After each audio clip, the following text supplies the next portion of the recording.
In this June 21, 2018, file photo, a migrant mother walks with her two daughters and their belongings on their way to the port of entry to ask for asylum in the U.S.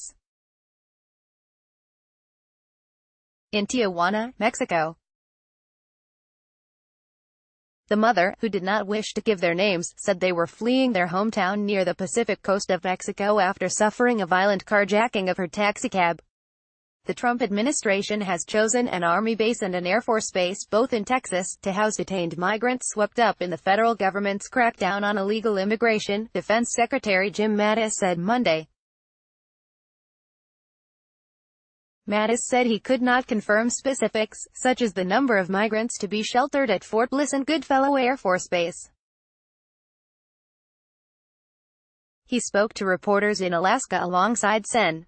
Dan Sullivan, an Alaska Republican. "We'll provide whatever support the Department of Homeland Security needs in order to house the people that they have under their custody," Mattis said.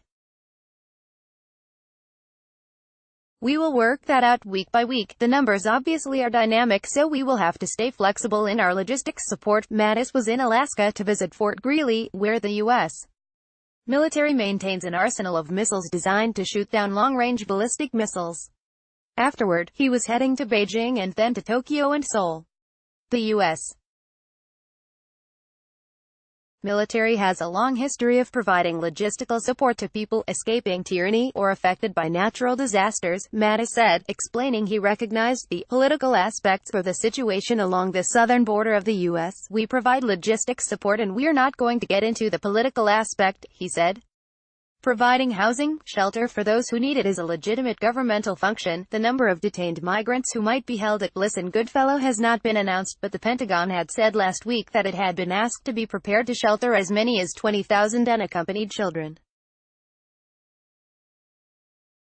One official said unaccompanied children detained after crossing the U.S. border would be sheltered at one of the bases, Bliss or Goodfellow, and the other base would house families of migrant detainees. Under the arrangement, the Defense Department would provide the land, but the operations would be run by other agencies.